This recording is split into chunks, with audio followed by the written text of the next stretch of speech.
All right, guys. Right now, in the comments, dog parks. Love them or hate them?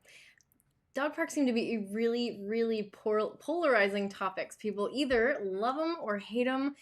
They go to them all the time or swear they'll never be in one again. I personally, I go to dog parks. I like them. I think they can be really great. I also know that there's times that we will avoid them. So because the risks in certain situations they're just not worth it. If you haven't met me already, I'm Jennifer Malloway. I'm a dog trainer and behavior consultant, and today we are talking about the good and bad about dog parks. We're going to talk about when they're appropriate, when they are not, and a bunch of other stuff. So here we go.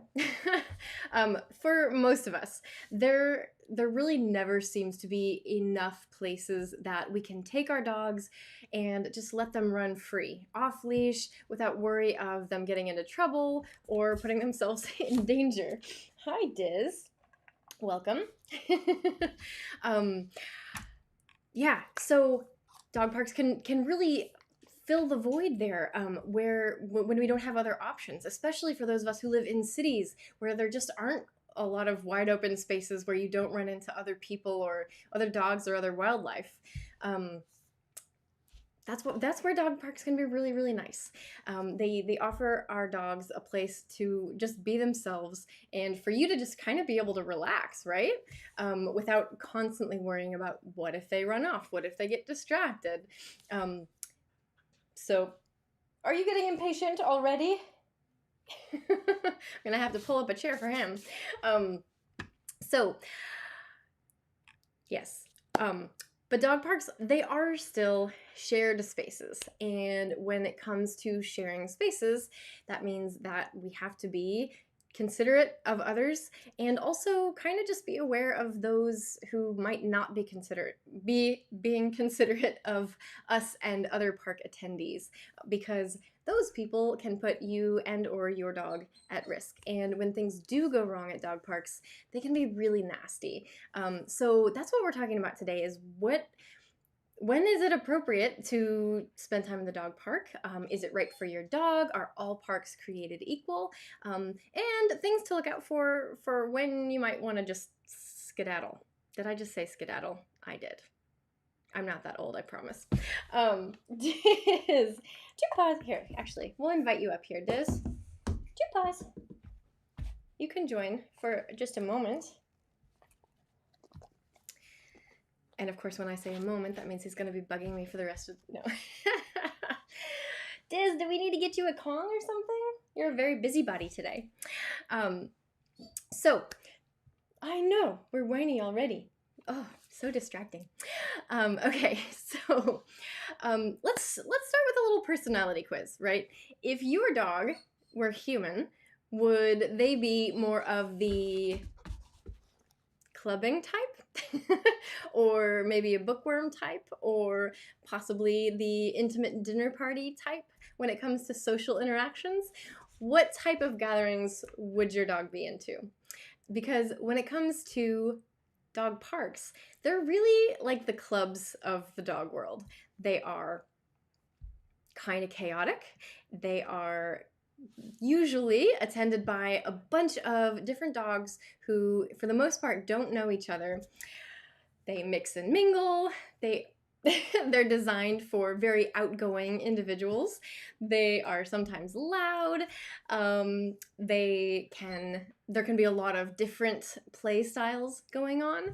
If you think about the club metaphor a little bit, there are people who go to clubs and who would just walk up to any random person without a word and just start dancing really closely together. And there are those who would prefer to maybe flirt a little first. And then there are those who are there just to be with their friends and don't want anything to do with everybody else, right? There's all sorts of types there. And the same is true of dog parks. Dogs don't all play the same way. They don't have the same likes and dislikes when it comes to interacting with other individuals. And it's that mismatch where things tend to go wrong. Are you being cute over there? All right, David, enough with the trolling already. I can't see. And I don't want to have to fix that. So I would love it if you would put it back where it was. Okay.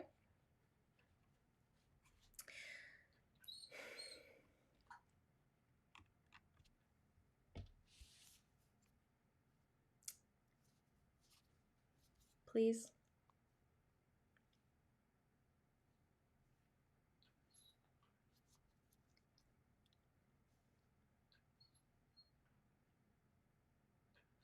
This kind of trolling isn't fun, David. Thank you. All right.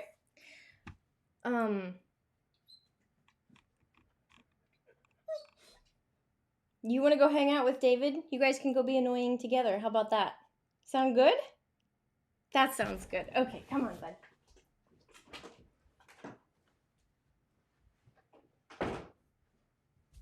All right. Okay. So, yeah.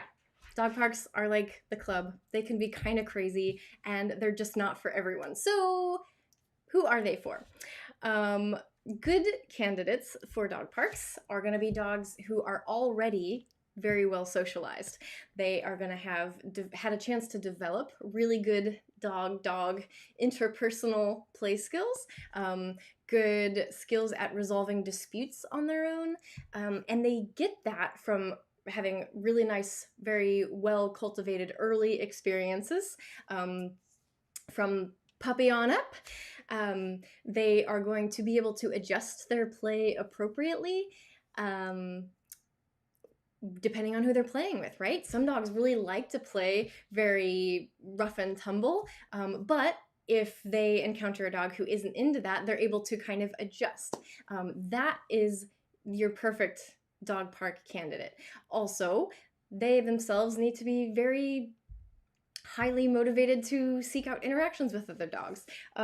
We want dogs who crave interactions with others of their same species.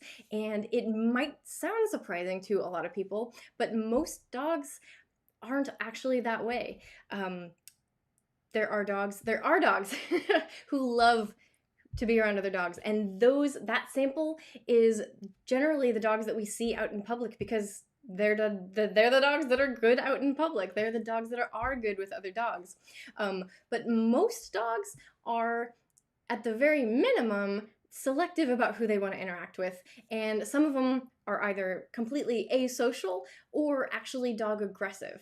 And obviously the ones down at that end of the spectrum are not good dog park candidates. It's the vast majority in the middle who are social but selective, that we want to just take a little bit more care as far as when we go to the dog park, and just being aware of who's already there, because we want to make sure that our dog is having a good time. There's no sense in hanging out in the dog park if our dog's not into it, right? But that can be kind of tricky to do. So generally, the dogs that are going to be, like, age-wise, the dogs that are going to fit that description best are going to be past early puppyhood, at least 6 months, if not a year old. I would not be bringing an under 6-month-old puppy to the dog park, because there's too much risk involved, and we just don't have, as a puppy owner, I wouldn't have enough control over those interactions to make sure that my puppy is safe and that they're gonna have a good time. Because generally you don't know who's at the dog park. You just don't know their personalities. You don't know their tolerance for puppies. And a lot of dogs, after they've exited their own puppyhood, they become a lot less tolerant of puppies, which puts puppies at risk of having traumatic experiences if we're interacting with them. So yeah. So no very young puppies, but ideally a puppy who has been very well socialized in their most sensitive period, and then has continued to have positive interactions with a variety of dogs, and continues to enjoy having interactions with other dogs. And usually that's going to be our teenage dogs. So maybe from 1 year to up to 2 to 3, those dogs are going to be the most social. After that, we want to really just pay attention to the dog that we have. You know, is that a dog who enjoys interacting with a lot of unfamiliar other dogs? Or do they just have kind of their best friends and they could take or leave everybody else? If your dog is super social, you know you're safe taking them to the park. But the vast majority of dogs could they could use a little bit more of our attention and our thoughtful decision making about where they spend their time. So who's not appropriate for the dog park? Obviously, as I said, the under 6 month crowd, they're just way too impressionable at that age. So you just want to make sure that they are well beyond their initial socialization period and also fully vaccinated. This at least protects them from having a scary experience in that very precious window when they're still blossoming. Other candidates, or other not very good candidates for dog parks, would be particularly shy dogs. If your dog kind of hides under the table or hides behind your legs or crouches down and tucks their tail and generally just kind of shrinks when they're in the presence of other dogs, a dog park is not the place to teach them to love other dogs. In probably more cases than not, that's going to backfire or just not work at all. Dogs who are shy find the dog park to be really overwhelming. If you were to take that, like a really shy, introverted person, and you want them to enjoy interactions around other people, you wouldn't just take them out for a night of clubbing on a Saturday, right? Like, they're going to hate it, and they're going to be like, you know what, next time I'm not going out with you. And the same is true of our shy puppies or shy dogs and dog parks. You can take a slower approach and maybe teach them, but the dog park is not the place. I know, and there are plenty of other ways to get those dogs exercise and enrichment and even social time that's on their terms. So shy dogs, not the best place for them is the dog park. Any dogs who are otherwise fearful or anxious, even if it's not about other dogs. If taking them out into the great big world is overwhelming for them, they're not going to be able to relax enough to enjoy their time with other dogs anyway, and that breeds the potential for them to have, again, negative interactions with other dogs, which is what we absolutely want to avoid. That can buy you a lot of problems that you didn't have already, and they're very hard to fix. So if our puppies are, I just call dogs, I call all dogs puppies. But if they're shy, if they're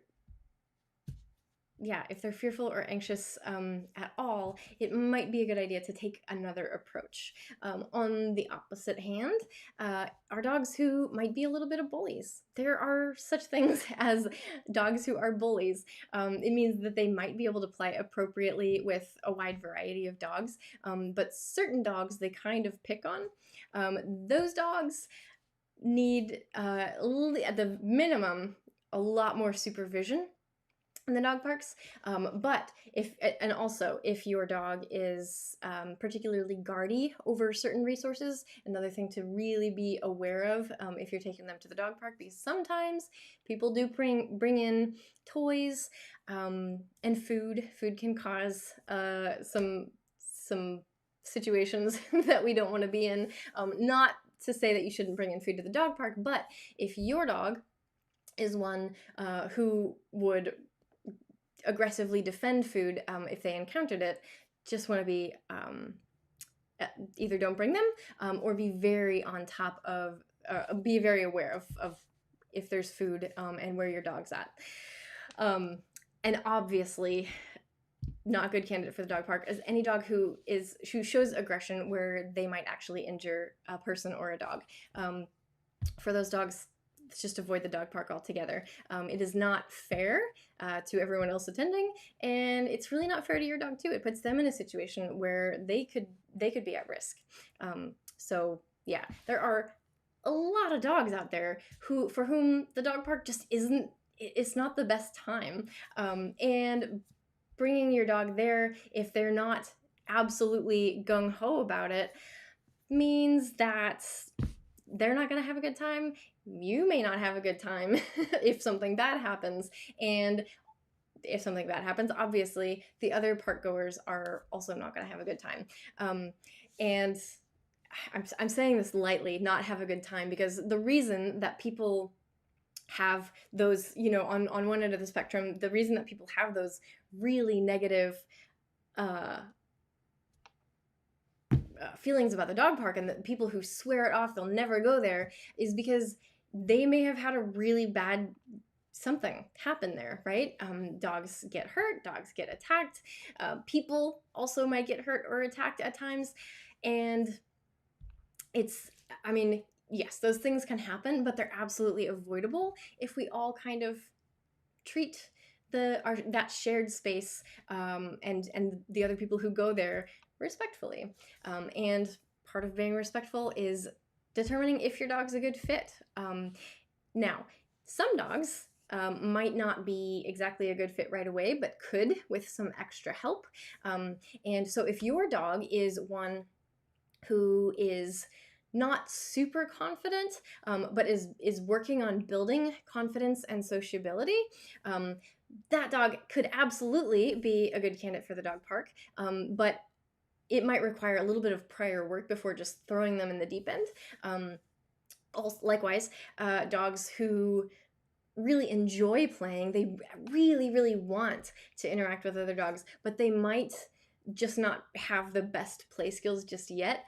Those can absolutely be learned. So in either of those cases, those dogs could get there if you really want your dog to be able to enjoy the dog park, but you just think that they need a little bit of help first. That's a good time to call in a trainer who can help you get there. And if you choose to go that route, be really upfront too, because trainers, like everybody else, we have our biases, and a lot of trainers, many trainers like the dog parks, but there are a lot of trainers who would just tell you, oh, like, it's not worth it, don't go. So if you choose to have somebody help you get your dog park ready, make sure that you find a trainer who really wants to help you get there, right? Impartial Geek says, I have no biases. Ah, yes, you do. You have very strong biases, and we all do. They're normal. And the way to have intelligent discourse about any subject is you have to start with recognizing our own biases. And when it comes to dog parks, we have strong ones. We just do. You know, there just aren't really hard and fast rules or facts about, you know, dog parks being good or bad. It's just not that black and white. So that's why the discussion's worth having. Yes, Impartial Geek. Yes, you do. And hello, Karen. Thank you for being here. So what do you guys think? Like right now, without just further discussion, do you have feelings about the dog park? Do you take your dogs? Do your dogs enjoy them? Yeah, I mean, we're all over the map here, right? But they do. Hey, Scott. Yeah, feelings about the dog parks. Share them with me. I'm kind of, I try my best to just take into consideration, you know, all perspectives. But I'm always gonna have, you know, my own opinions and feelings about things. So Scott says, I get anxious at dog parks. Has anything ever happened, Scott? Anything like bad that happened? You had a bad experience, or you just see things that could potentially be dangerous? Kevin Michael Reed, you have, oh, doesn't he? He says you do, you have all the biases, David. Hello. Nothing bad, just worry about my pups. Yeah, I mean, I do too. I still take Dizzy. Oh my god. All right. Jeez. Darn Alexa. Where is she? Ah, okay. Karen says, you don't have a dog park where you live? That is crazy. Christina St. John, our St. Bernard loves the dog parks, but his recall is not great. He doesn't understand some people don't like large dogs. Yeah, that's sad. Large dogs don't understand that they're so big. Kevin, what is going on is that David is trolling me as payback for what I did to him this morning. So, yeah. um, so anyway, yeah, just dog parks can be great for a lot of dogs, but not all dogs are great for dog parks. So it just comes down to the individual. Yeah, Scott. So I've got Dizzy whining outside. Yeah, David strikes again. No, we live in the country and we live in a small town. Okay. So Karen, where do you take your dogs? Do you just walk them on leash, or are there places that are not technically dog parks but that your dogs can run? Or you probably have a yard, which we have now, which is really nice. Yeah, thank you, Kevin. He says she's trying to create content. Be nice. So,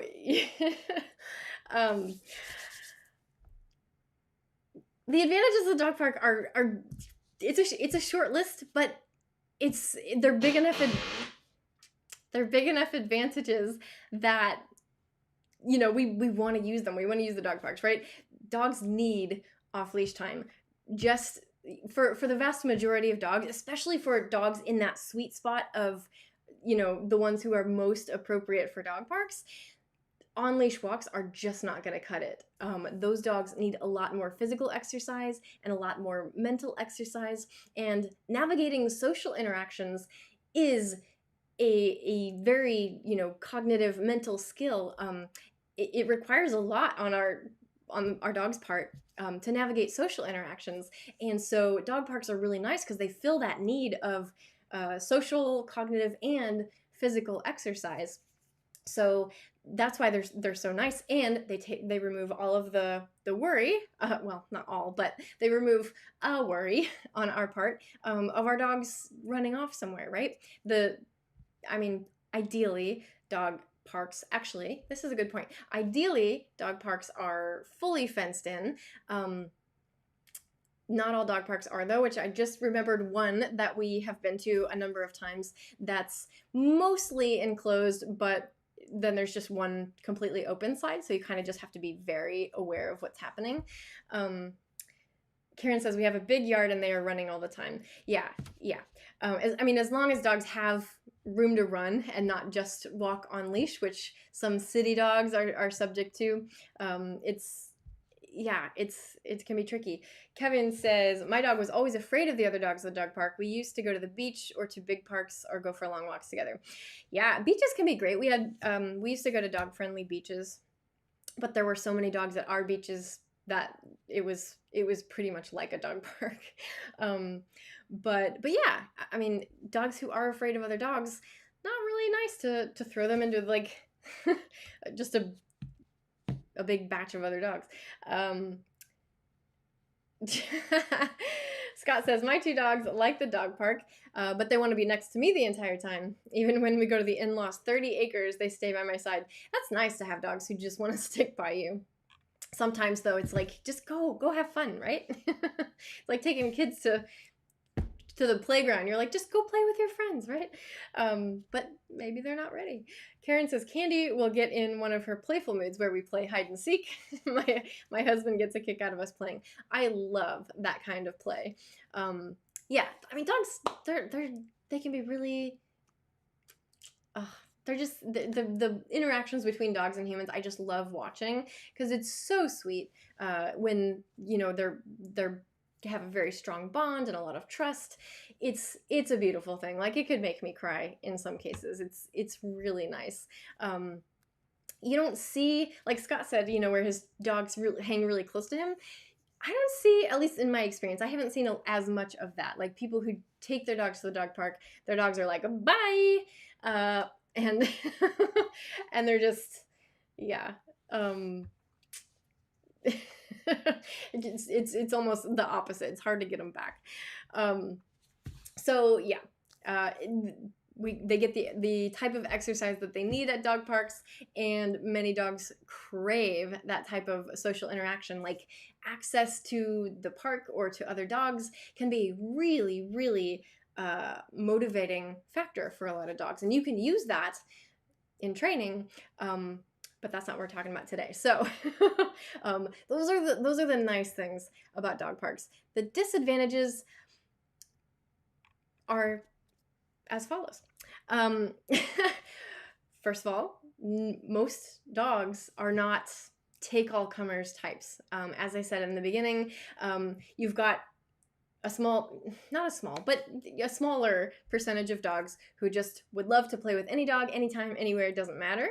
And you've got a small percentage of dogs who are aggressive toward dogs or dog indifferent, or they would prefer to keep their distance. And then you've got the vast majority of dogs who like some other dogs, but not others. They like some play styles and not others. So those dogs we're catering to. It's something that can be tricky when navigating the dog park. Is like, I don't know, like, are these good appropriate playmates? Are they not? You just never know who's going to be there, which is the nature of a public dog park. Is it can be all over the place. Speaking of different play styles, you've got dogs who like to play like really rough. They like to body slam each other. They like to play chase games. They like to play, we call it jaw wrestling, where they're just like open mouth and they're all over each other's faces and necks. And then you've got dogs who would just rather play ball by themselves. You've got dogs who will play that way, but they're much more like soft and gentle about it. It's the dogs who have the really rougher play styles who are not good at adjusting it. That's where fights tend to break out. Either it's just rough play between dogs who both enjoy that, but it goes on too long until somebody gets annoyed. That's when problems happen. Or it's just a mismatch. Let's see. Karen says, I will hide in our bedroom and act like I'm growling at her and she goes flying through the house. I'll stand by the door where she can't see me, and when she does, she will take off again. That sounds exactly like the games we kind of play with Dizzy. We love hide and seek, or like, he'll be standing on one side of the counter and I'll stand on the other, and like if I just duck down really fast, he'll like go crazy running around. Yeah, Kevin says, then you have dogs who really like to normalize humping. You got me there. So yeah, there's a lot of humping that happens in dog parks, and humping can be considered a little bit rude.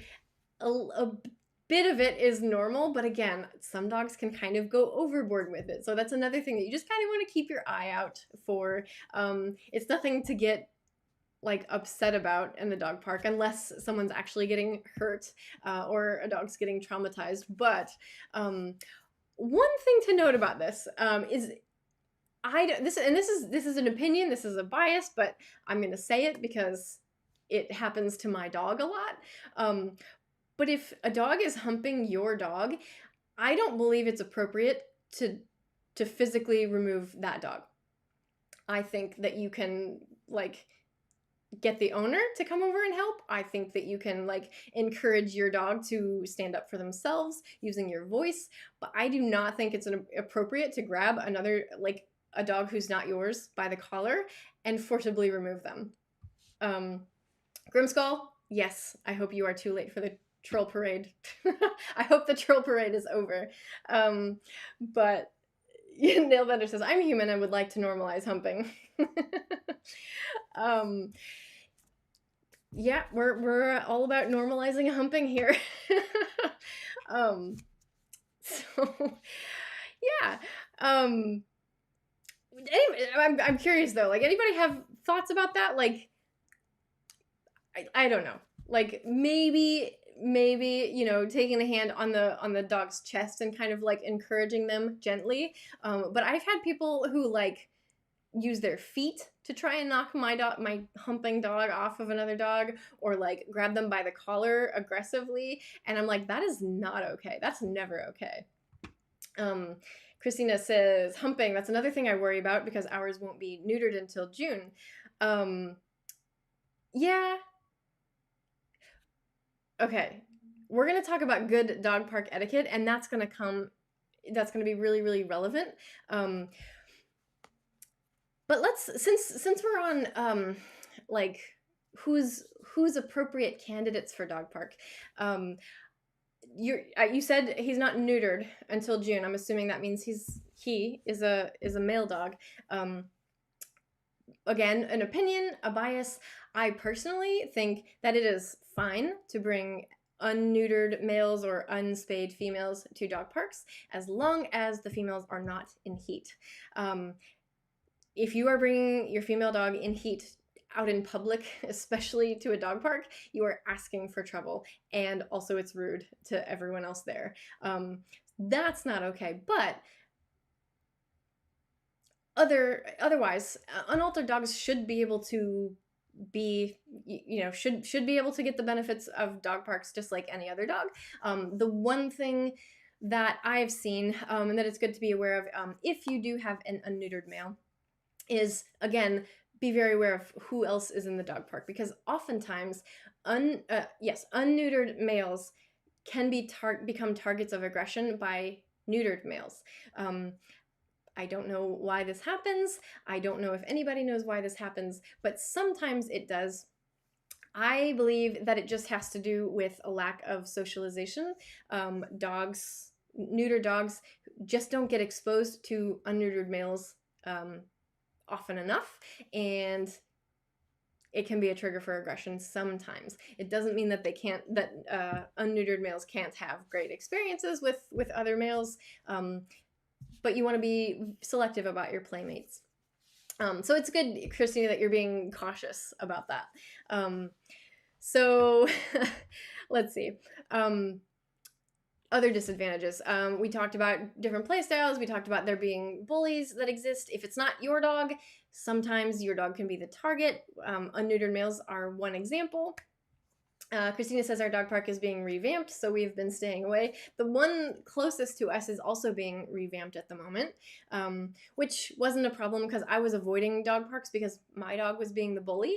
But we are actively working on that now, and so we're going to different dog parks and being very selective about how much time he spends there and who with.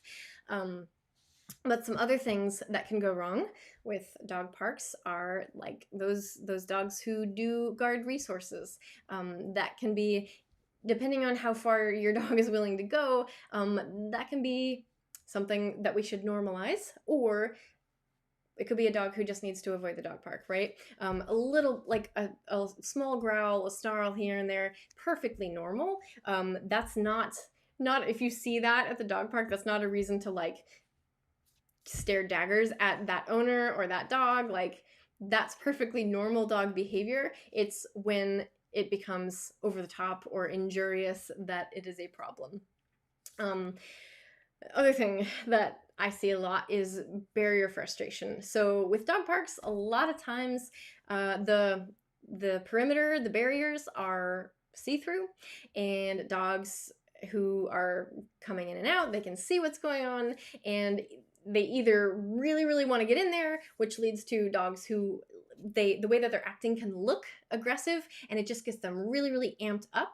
And if that's the state of mind that they're in when they enter the dog park, that can be a recipe for problems.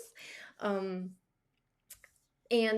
continuing that pattern of see dogs, get really amped up, feel frustrated because I'm not in there already, like the repetition of that pattern can lead to more longer term behavior problems.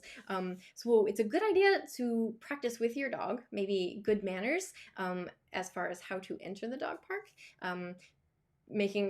Doing a little bit of warm-up training with food before you even get close to the entrance. Don't block the entrance. We're going to talk about good etiquette in a minute. But letting your dog see the dog park from a distance, can they still focus on you? And then practicing nice skills on the way in, you know, maybe good leash walking skills or a wait at the door without just barging in as soon as you open it. But yeah, that barrier frustration can really add up. And those are the type of things that you don't see coming. It's unlike the sudden drastic attack at the dog park. Like, you know, something went wrong there. With barrier frustration, that's just like, it builds up a little bit and a little bit at a time until you're like, I don't know why my dog became this way. I'm a little bit scared that that's what happened with Dizzy, but anyway, we have what we have and we're dealing with it. So, other disadvantages are the risk of trauma. You know, we talked about puppies having any negative experiences there. Those are experiences that can last a lifetime. They can have effects that last a lifetime. But puppies aren't the only dogs who could have traumatic experiences at the dog park. Also, finally, disadvantage of the dog park is the risk of disease. Unfortunately, that's just, you know, it's just one of those things that if you're going to take your dog into public and they're going to get to interact with other dogs that they don't know, that you don't know, you're just never going to be able to know, like, the health status of all the other dogs. You're not going to know if they're carrying fleas. You're not going to know if they're carrying worms. You're not going to know if they're shedding virus all over that space, or if there's bacteria in the water that they can pick up. Like, those are just the risks that we take when we're sharing public spaces like that. That's something that, like, kind of is what it is, but good to be aware of. So let's talk about that dog park etiquette, because I think that most of us are thoughtful, considerate people, but sometimes stuff just doesn't cross our mind that it might be a problem for other people. And a lot of, like, a good dog park will have rules posted, but be honest, like, how many of us actually ever take the time to read those? I don't. I mean, I go places assuming that I kind of know how to be respectful of other people, but maybe I should. Oh, maybe this is a tip I should take, Jennifer. Read the rules. Maybe, or just listen to me. No, no, you should know the rules of the specific dog park that you are attending, because they're not always the same. Some dog parks are, you know, you have to have a membership to even enter. I've never been a member of a dog park, but I know that they exist.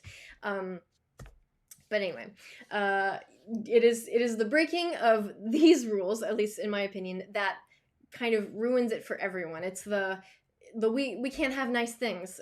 Stuff just gets ruined when people act like they're the only person in the world, or they're the only person and dog who matter in the world, you know? So let's start with the obvious ones first. First of all, watch your dog. The dog park, even though it feels like, okay, they're fenced in, they're safe, like, everything's fine, not the time to be on your phone or just chatting up with someone else who, you know, and completely forget about where your dog is. Like, yes, talk to people. That's one of the nice things about dog parks too, is that it can be social time for us humans too. I'll be honest, I've had times during this year that that, like, going to the dog park, I feel like I'm like desperate to talk to people. I'm like, oh my God. I'm like the crazy person, because I'm like, I haven't seen a human in months. But yeah, like, you can talk to people, but just keep an eye on your dog. Keep one eye on your dog. Just be aware of, you know, where they're at, who they're playing with, what's going on, because things can turn south very quickly. Or it just might be that your dog is, you know, kind of bugging somebody, and they don't want to have to be that person who, like, manhandles your dog. Like, it's much better for you, for your dog, for everybody involved if you're just ready to, like, step in. I'm sorry my big dog is jumping on you, or I'm sorry that my dog is humping your dog, or, you know, dogs do things, and it's fine, but we as responsible owners should be aware and ready to step in. Number two of the obvious rules is pick up your dog's poop. I mean, and this, I think, probably mostly ties into number one. Like, I don't think that anybody goes to the dog park and, like, intentionally leaves their dog's duty on the ground. Like, that would be absurdly rude. So I think that when it happens, it's mostly because people weren't actually paying attention. They didn't even realize that their dog went, I refer you to rule number 1, watch your dog. But yeah, and also make sure that you pick up their poop and dispose of it appropriately. It is not appropriate to pick up the poop in a bag and then just leave the bag sitting on the table or hanging on the chain link fence. Put it in the trash can or take it with you if there is no trash can, but hopefully there's a trash can. I mean, guys, I walk dogs and I've been to so many dog parks and so many like dog friendly spaces, and there's not always a trash can handy, but it's just one of those things. Like, it's icky and it's inconvenient sometimes, but like, I don't know, just like be a considerate person. Is that it's not that much to ask, right? Okay, so maybe, all right, so now those were the obvious ones. Maybe some less obvious dog park etiquette. I really like the dog parks that are in my area now because they have a feature that I've never seen in any other dog park. They have like walking paths, like human walking paths around the park. And I think this is great because it encourages people to keep moving, which is etiquette rule number 3, is keep moving. If you stay stationary, your dogs are gonna do one of a couple things. One, they might be like, okay, I know where you are. I don't have to keep my eye on you anymore, so I'm just going to go off and do whatever. And that, if the park is big enough, that could be a problem. Or, I mean, I think it's nice when, like, we're keeping an eye on our dog, but we also, like, our dogs have been kind of trained to keep their eye on us. Like, they have to know where we are at all times. That can be really nice. But the other things that can happen if you stay stationary is that, like Scott said, your dog might just stay close to you and not get out and moving. And when dogs stay stationary, also more chance for fights to break out. Or another thing is some dogs will start to feel like they have to guard their owner, meaning they're going to show increasingly aggressive behavior towards other dogs that approach you, especially if your dog knows that you've got food. That can be a thing that happens. But it seems to happen less if we just keep moving, walk around, I mean, we could use the exercise too, probably after this past year. So, it's just a good idea all around to keep moving. I know that, again, one of the nice things about our dog parks is that they give us a chance to like relax a little bit because the dogs are contained. But keeping them moving keeps fights from happening. It's good. Also, don't crowd the entrance. As soon as you get into the dog park, get away from the door. And especially if other people might be wanting to come in or out. But when there are people wanting to come in or out of the dog park, a lot of times dogs have a tendency to bombard the newcomer. So even if you're not personally like standing next to the entrance, your dog might be. And so if people are wanting to use that door, it's a good idea to help them out by calling your dog away. It's for a few seconds, just so that those people can use the door. And this isn't just because the more dogs are hanging around there, the more chance there is that one of them is going to slip out, and that's really scary for everybody. But that crowding around the entrance and the bombarding of the newcomer, like, again, increases the risk of fights breaking out, which is what we want to avoid here. Don't crowd the entrance. Use that. Okay, so one feature of a really well-designed dog park is that they're going to have that airlock entrance exit, meaning there's 2-door system. One door, as long as it locks, is okay, but like ideally having 2 doors is secure. It also offers you a really nice space to leash and unleash your dog. If your park has it, use it. Use it the way it is intended. Don't take your leashed dog into the dog park. Again, that leads into our barrier frustration problems that can build up over time. Also, in the more immediate time zone, it's going to increase risk of fights. Anytime you're mixing on and off leash dogs, you have a much greater chance of fights breaking out, and you don't want to have to rescue your dog from that. It puts them in harm's way. It puts you in physical danger. Yeah, let's avoid it. So make sure your dog is off leash when they are in the dog park. Likewise, when you're leaving, don't let your dog out off leash. There may be other people outside the dog park who are respecting leash laws, and again, it's not fair to them because your off-leash dog may run up and interact with their leash dog, which puts everybody at risk. Even if a fight doesn't break out, it scares people. And as you very thoughtful, caring, dedicated dog owners know, it's not fun to like have a strange dog interact with you and your dog and like not know what's going to happen, especially when it's unexpected, especially when it's breaking the law. Like it's we don't like being in that position, so you can help other people out by not putting them in that position.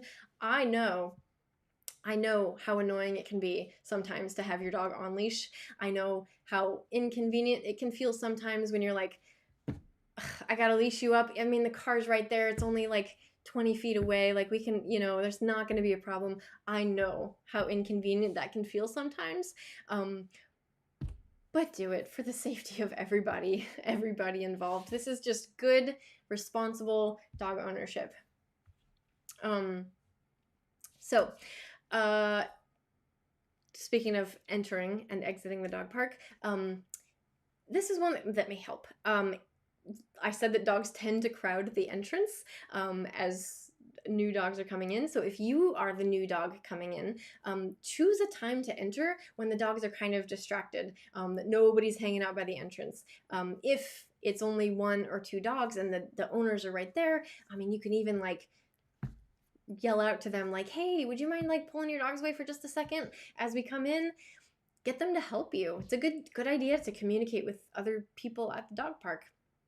When stuff does go wrong, or if you have questions, or if you're like something that you're not totally comfortable with, it's a good idea to have already built some good rapport with the other people who were there that day. So yeah, talk to people. Finally, with the doors, make sure the doors are closed. Sometimes those locks don't work that well. Sometimes slamming the gate doesn't like actually close all the way, even though it feels like, just double check. Everybody wants to be able to let their guard down a little bit when it comes to hanging out at dog parks, and so being able to trust that everyone else is aware of that too, and being responsible is good. And then once inside, it's just, you want to be aware of of your own dog's body language and what looks like playing and what looks like fighting, because sometimes there can be a little blurry overlap. Sometimes you're not totally sure. So my general rule of thumb is if I'm not sure, I'm ready to jump in, or let's just distract them, give them a little mini play break, and then they can go right back to playing, no big deal. But inserting that little break where the dogs might not otherwise have chosen to do so could prevent a fight.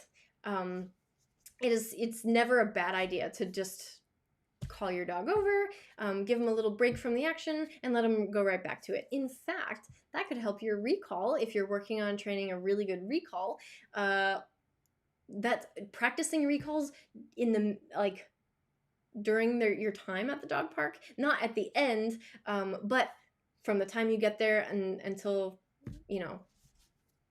for most of the time, if you're practicing recalls, the nice thing about that is especially if your dog likes the park and playing with other dogs, they get a compound reward because they come to you when you call. They get a food reward.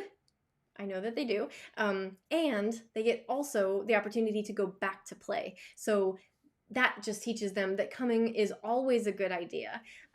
So finally, well, not finally, but next really good idea for being a good dog park attendee is to train a good recall. Sometimes stuff's going on, sometimes you're not sure, and you always want to have a way to get your dog back. dog parks are often attended by people who have not trained a good recall. They go to the park because they're like, if I let my dog off leash anywhere else, they're gone. So not only could training a good recall be really advantageous for you and your dog, but also it'll make you look like the coolest person at the dog park. When your dog listens like that, people are like, whoa. Trust me, I know this from experience. Like anytime anytime I call Dizzy at the dog park and he comes immediately, people are like, wow, they say things to me. So and it's not hard. Training a good recall is not hard. You guys can absolutely do it. Has anybody tried this? I'm like, or gotten that reaction if your dogs are really good about coming when called. Has anybody had other people come up to them and been like, wow, like how did you teach your dog that? Like that's amazing. It makes you feel like you have so much power, which is awesome. And I mean, especially if you've trained it with positive reinforcement, like your dog, I mean, they come running, they come with glee in their eyes, and it just, you seriously, it will make you look like a superhero. It's awesome. So yeah, have a good recall at the dog park. It's a really nice thing to have. Now a word about food. So this is where actually reading the rules at your particular dog park might be most important, because some dog parks actually have a rule that you should not bring food in. I personally always like to have food on me when I have my dog out in public. It's important so that I can reinforce behaviors that I like in new and complicated contexts. So to me, it's important for my training. Also, it's good for my dog to understand that like there's a time for food and there's a time for going to do other things. So we can learn by having food out that like sitting here and begging right now is not going to work, but it's definitely going to work when I call you, right? That's just good training. So I like to have food on me.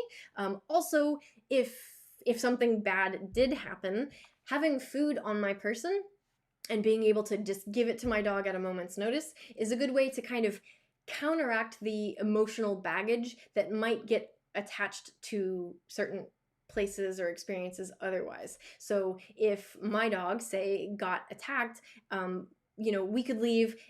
I can like shower him with beef or whatever I've got on me.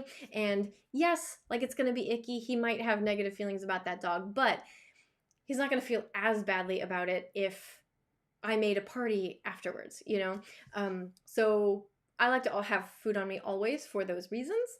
But I'm going to respect the rules. If a dog park says no food, we're not going to bring it in. But here's the thing about bringing food. You just know what you're getting into. Like I bring food to the dog park, but I also absolutely expect that other dogs are going to come and like beg. They might jump on me. They might bite at my pockets. Like I'm going to get molested by dogs. Like it's just going to happen.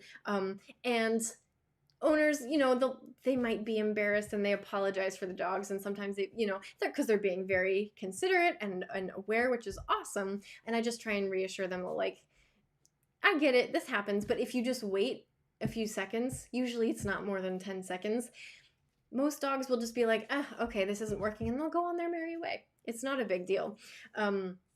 So if you bring food, like, know that dogs are going to bother you, but it's not for that long, and it's not that big a deal. Just don't wear your nice pants or your nice jacket, because these things will happen. It's life with dogs. So we already covered don't bring dogs in heat. I also don't think it's a good idea to bring kids to the dog park. Small kids get knocked over very easily. They can be upset by dogs very easily. Sometimes if you pick up children and you're holding them, or even if you pick up a small dog and you're holding them, for some reason, this is anecdotal, but it seems to be that for some dogs, if you hold a child or a small dog, that child or small dog can become a target for some dogs. Like all of a sudden they're way more interesting because they're up there. I don't know. And so dogs will like, even if they're just playing, they'll like jump and bite and like, and that can be very dangerous and very scary for all involved. So we don't like to, I mean, I don't like to use the picking up as a rescue mission. It's much safer to just kind of like get them out of there. So you could protect kids from having bad experiences with dogs by just keeping them outside the park.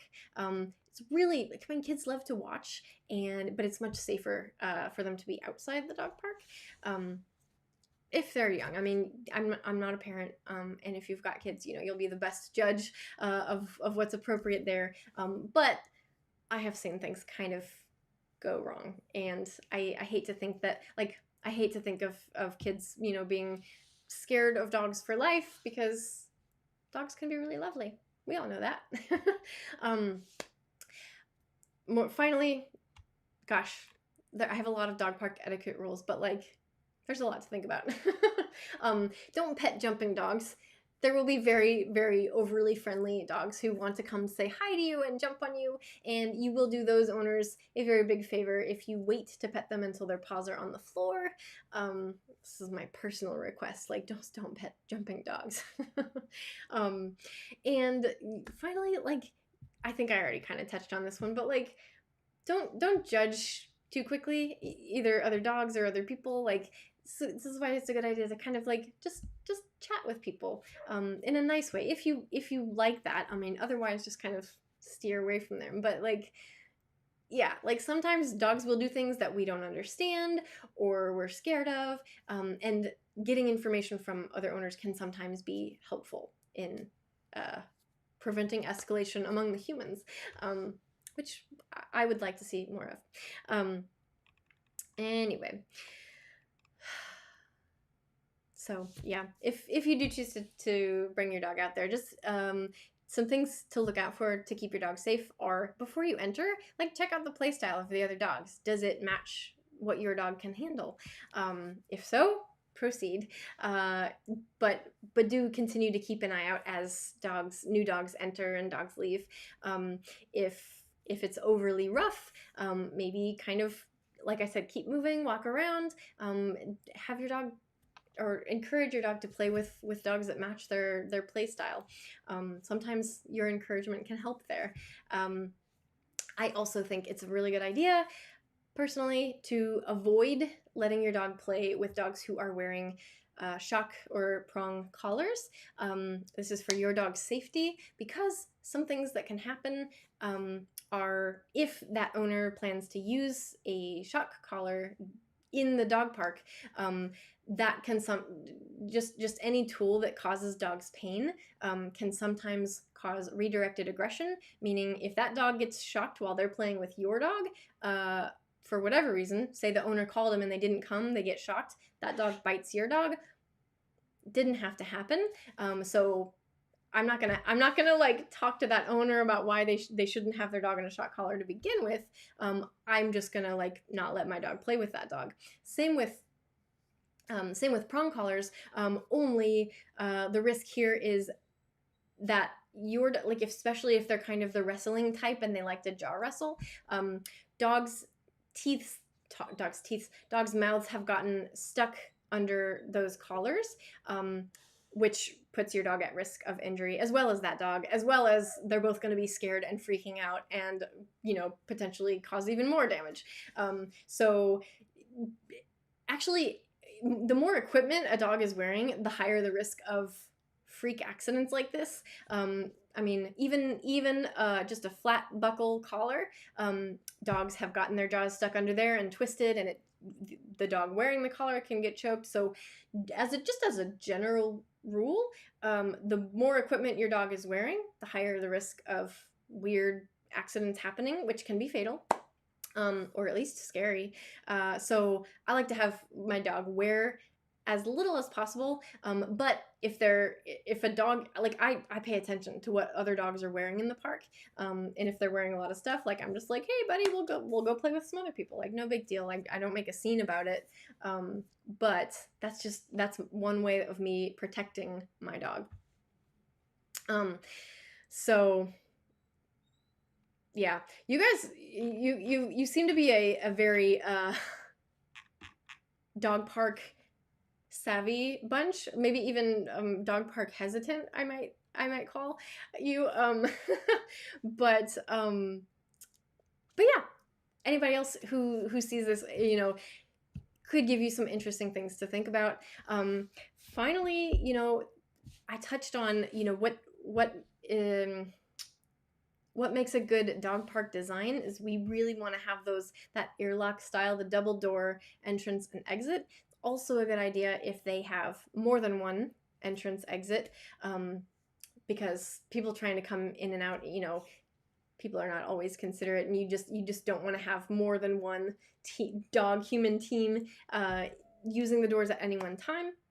So having more than one door is nice. Also, having more than one section, obviously nice, so that you can separate, small, shy dogs in one area, and the more bigger or more rambunctious in another. We have been visiting a park more recently that's got even 3 sections, which is really nice, so that I can take my dog, who can sometimes be a bully, and we can go in the quieter zone. We're not invading the small dog area, but we can kind of just pick the big dog section that has the fewest dogs, and it's a good way to get him some good quality dog park time in there where he's not traumatizing anybody. So yeah, also just the more spacious the better. There are hours of the day where the dog parks are just, lunchtime and in the evening, they can be kind of overrun with dogs and people, and the more crowded they are, the more risk of altercations. So the bigger the park, the better, obviously. But if you go to a small park, which one of our favorite parks was actually pretty small, in San Francisco, but so we would just choose to go there at times of day when or on days when there weren't that many dogs, because you just want more square footage per dog at any given time, to minimize risk. It's also good quality of dog parks to have obstacles, things to create some visual barriers, so that dogs can't see everything in the park all at once, and also they can serve to slow dogs down. Sometimes, if the play gets too rowdy and rough and fast, having some barriers in the way can encourage them to just keep it a little bit more low key. Which again, the more we bring that arousal level down, the less risk of fights breaking out there tends to be. Also, especially if you live in a climate where it is hot at any time of year, you want to make sure that there is shade available and water, or at least a water source, because again, shared public water bowls can breed risk of more bacteria and your dog getting sick. So what I like to do is bring our own bowl, and we could bring our own water too, but it's nice if they have a place to fill up, and I like to bring the water. I'll take Dizzy out of the park to give him his water, and then we'll go back in, rather than putting it down, because again, you put down a water source, all of a sudden dogs are crowding around, and the more dogs crowd together, higher risk of fights. This is all about just minimizing risk of fights, and these rules that could apply anywhere. Generally, dogs do best one-on-one. The more dogs, the more fights. That's just how it is. But yeah, so those are the things that I look for when I'm choosing a dog park. I'm lucky enough that where I live, we have quite a few to choose from, and they are huge. And like I said, they've got those walking paths and all the nice features. But dog parks can come in so many varieties, and I'm curious if there's any unique situations that I haven't encountered before. Anybody been to or regularly go to maybe a dog park that's got some really nice feature that would be good for other parks to emulate, or just some cool experiences? I once, and I think that I want to say this was in Oregon, but I once passed by a dog park that was built on the side of a river. So one of the barriers was just the river, and the park was the bank, and it had the fence all around. It was really cool.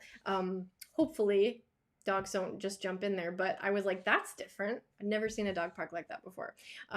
So if you have any cool ideas about dog park design or about dog park etiquette, anything that you've seen that you would like other people to know, go ahead and leave that in the comments. I'd love to hear everyone else's ideas here. And thank you for those of you here for joining me today and for listening to me ramble on about dog parks. If you haven't already, I would love for you to hit subscribe on YouTube or like or follow me on Facebook if you'd like to see more dog related content, and share this with anyone who maybe has a new dog, first time dog owner, or would like to learn more about dogs and how to be the best owner possible. Thanks again, everybody. Have a great Monday afternoon, and I'll see you on Wednesday. All right.